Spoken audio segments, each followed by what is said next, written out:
Nung nabuntis po ako, nakaramdam po ako ng takot kasi hindi ko po alam kung saan po kami kukuha ng panggastos namin ng anak ko paglabas. Masaya rin po kasi blessings naman po yun eh. Tsaka masaya po ako kasi wala naman pong kasalanan yung bata eh, kaya hindi ko po ipapalaglag. Ayon sa datos mula sa Philippine Statistics Authority o PSA, noong 2019, nagtala ang Pilipinas ng 180,916 na panganganak mula sa mga nanay na edad 10 hanggang 19 na taon. Kung titingnan, mayroong 495 na mga bata ang ipinanganganak mula sa mga menor de edad na nanay araw-araw. Bagamat naglabas ang PSA ng datos ng pagbaba ng kaso ng teenage pregnancy mula sa 2017 na humigit 8.6% hanggang sa naging 5.4% na lang na kaso ng teenage pregnancy noong 2022. Ito po rin ay nakakabahala dahil mataas pa rin ang porsyentong ito. Sa 17 rehiyon sa bansa, 15 lang ang nakitaan ng pagbaba at may 2 rehiyon ang hanggang ngayon ay patuloy na tumataas. Ito ay ang Cordillera Administrative Region at Western Visayas Region na karamihan ay mga kabataan na nakapag-aral lamang hanggang elementary.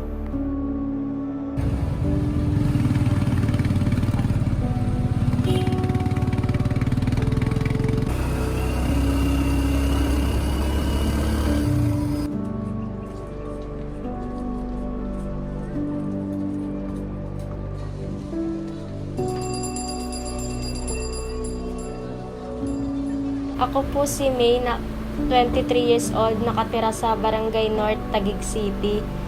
Panganay po ako sa 7 magkakapatid. Umistop po ako ng pag-aaral dahil po sa kahirapan. Mas inuna po namin yung mga kapatid ko mag-aral kaysa sa akin dahil sobrang hirap po ng buhay ngayon. Pwede ka po ba magkwento tungkol sa buhay mo? Nung pagtapos ko pong umistop ng pag-aaral, nagtinda-tinda po ako na masukan po ako para makatulong po sa magulang ko. Kaya po natigil ako sa pagtitinda-tinda ko dahil gawa po nang nabuntis ako nung edad na 17.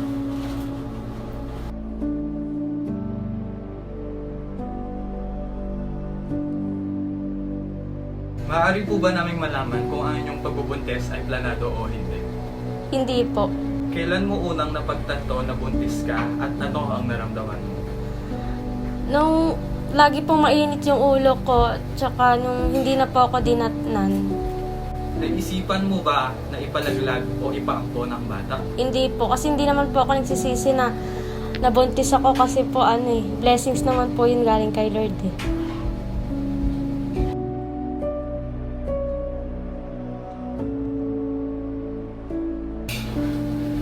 Maaari ka po bang magkwento ng iyong mga pinagdaanan mula sa pagbubuntis hanggang sa panganganak? Ang hirap po nung nabuntis ako kasi hindi ko po alam pagbubuntis ko kasi hindi ko po alam kung saan po kuha ng pampa-check up ko, yung saan po ako bibili ng gamit ng mga bata. Yung sa panganganak ko naman po, nahirapan po ako kasi gawa nga po ng hindi sapat yung kinikita ng asawa ko, hindi ko po alam kung saan kami kukuha ng pambili ng mga diaper nila, gamot nila, vitamins, ganun po. Sino ang naging katuwang mo sa pagpapalaki ng bata at maaari mo bang ibahagi ang paraan ng pagtulong nila sa iyo? Ang katawang ko po sa pagtulong sa akin ay yung asawa ko at ang nanay ko po. Kasi yung asawa ko po, siya po yung nagtatrabaho sa amin para sa pangangailangan naming mag-iina. At saka po yung sa nanay ko naman po, siya naman po yung tumutulong sa akin para pag-alagaan po kami ng anak ko. Ano ang mga pagbabago ang nangyari sa buhay mo mula nung ikaw ay magkaanak? Ang laki po ng pagbabago kasi po dati nabibili ko pa po yung gusto ko. Simula nung lumabas po yung mga anak ko, hindi ko na po mabili kasi gawa nga po ng malaki na yung responsibilidad ko na kailangan ko po silang unahin kesa sa akin. Tsaka po, sobrang hirap kasi imbis na para sa akin na lang po, iaanok pa po sa mga anak ko.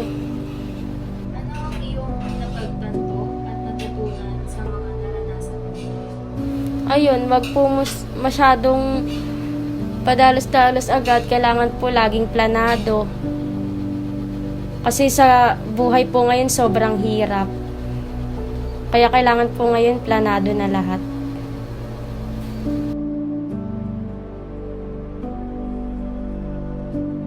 Alam naman natin na isang mabigat na responsibilidad ang pagkakaroon ng anak at pamilya. Ngunit napagtanto ko sa ginawa naming panayam na mas mahirap ang responsibilidad na ito kung ikaw ay wala pa sa tamang edad kung magkaroon ng pamilya at anak. Dahil sa murang edad ay malabong maging handa tayo upang harapin ang ganitong responsibilidad lalo na't wala pa tayong trabaho. At sa kaso ng naming in-interview, siya ay hindi nabigyan ng pagkakataon ng mga pag-aral. Kaya kung hindi siya magkakaroon ng diskarte sa buhay, ay mahirapan siya buhay ng kanyang anak.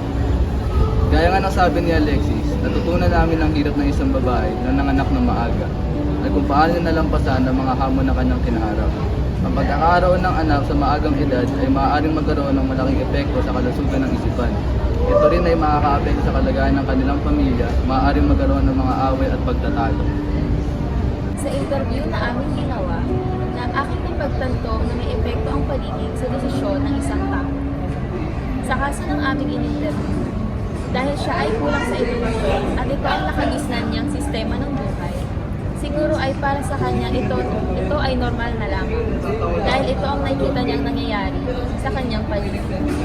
Ang aral na aking nakuha ay sikapin natin matuto at huwag magpadala sa negatibong impluwensya ng mga taong nakapaligid sa atin. Akong napagtanto na ang pagkakaroon ng isang anak ay isang malaking responsibilidad. Kaya ang pagpaplano ng pamilya ay napakahalaga. Mahirap magkaroon ng anak na hindi planado dahil hindi pa handa ang magulang sa pinansyal at emosyonal na aspeto na hindi maganda para sa kinabukasan ng pamilya. Kaya ang pagpapasya kung gaano karaming mga anak at kailan ay makakatulong na maiwasan ang mga problema sa lipunan, kalusugan at pinansyal. Ito ay magbibigay sa bata at pamilya ng magandang kinabukasan na may magandang kalidad ng buhay. Isa sa mga realisasyon ko sa karanasang ito ay ang kakulangan ng edukasyon tungkol sa sexualidad. Kung mayroong sapat na kaalaman ng kabataan tungkol sa isuping ito, maaari sanang masagot ang kanilang mga katanungan sa pagiging kuryosidad sa topic na ito. Mauunawaan nila ang mga negatibong na itudulot nito sa buhay ng isang tao at hindi na sana hahantong sa peligro ang kanilang buhay. Ngunit sila ay naging mabuting magulang upang mapalaki ang bata. Bukod pa rito, marami silang sinakripisyo para sa kanilang mga anak, kabilang ang pag-aaral, kanilang mga pangarap at pagtatapos ng pag-aaral. Dahil meron silang karapatan pumili kung ito ay kanilang itutuloy o hindi.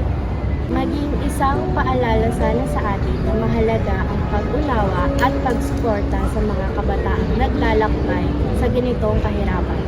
Dahil ang kanilang mga kwento ay nagpapakita na ang buhay ay puno ng pagkakataon, pagbabago at pag-asa kahit sa mga pinakamalupit na pagsubok.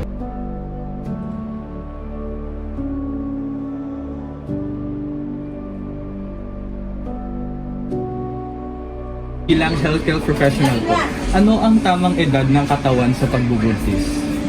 Tamang edad sa katawan sa pagbubuntis. Hindi siyempre, 12, for me 25 years old. 25 years. Yes. Sa palagay niyo po, bakit dumarami ang mga nabubuntis na wala sa tamang edad? Nakakabahala po ba ito? Siyempre. Yes. Diba? Pwede niyo po bang i-explain? Bilang ako, health worker and then a parent then also, gusto ko sa anak ko, siyempre makatapos din ng pag-aaral, maging maganda ang estado niya sa buhay. Ngayon, kung hindi ka mag-aaral, hindi ka makikinig sa magulang mo, mapapariwalaan mo sa bata. And then, magkakaroon siya ng problema sa buhay. Nasa happy-go-lucky lang siya. Hanggang sa dumating doon sa magkakaroon ka ng lalaki sa buhay, bubuntis ka. Kumbaga sana parang hindi gusto yung isip ng bata. Ano ang panganib ng maagang pagbuntis sa ina at anak at ano ang epekto nito sa kanilang physiological at psychological na aspect?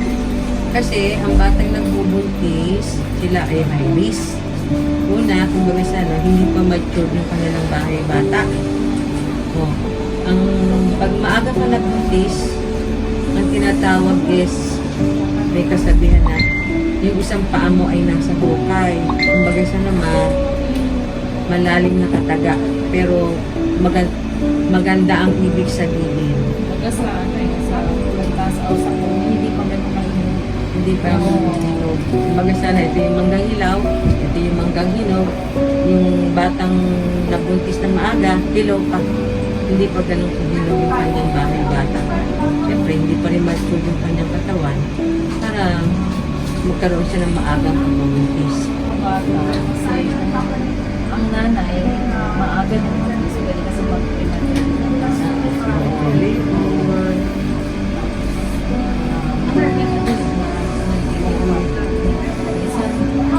mga nanay biglang hindi mabuto Minsan, may tendency ang bata, hindi pa nila tanggap, gagawin silang hindi maganda. Hindi silang gamot, para mawala yung baby, kasi nga, kumbaga sana parang nabigla lang sila doon sa nangyari sa kanila. Hindi pa nila naiisip kung yung tama at mali. As a healthcare worker o bilang isang magulang na rin po, ano ang inyong mapapayo sa mga kabataan? Siyempre, bibigyan mo sila ng magandang ka-counsel mo sila. Na, kunwari, merong ang nakausap ng isang bata, siyempre, siya ay hindi maganda yung kanilang family, broken family. Ikaw bilang isang healthcare provider, bilang isang ina, pagsasabihan mo siya kung ano yung tama at hindi tama. Siguro doon sa salitang yon, makukuha mo na. Maraming ibig sabihin. Diba? Hindi mo na kailangan pahabain pa kung ano yung i-explain mo, pero ang isa pa rin ang tinutumbok noon. Anong mensahe o aral ang nais mong maiwan sa mga kabataan na makakapanood ng dokumentaryong ito? Ang payo ko lang po na wag po padalos-dalos. Sana po mag-ingat kasi sa sobrang mahal po ng bilihin ngayon, kailangan po laging planado. Sobrang hirap rin po ng buhay ngayon. Enjoyin lang po nila yung kabataan nila, wag po sanang padalos-dalos. Pag-aral po ng mabuti at saka sana patapusin po nila yung pag-aaral nila.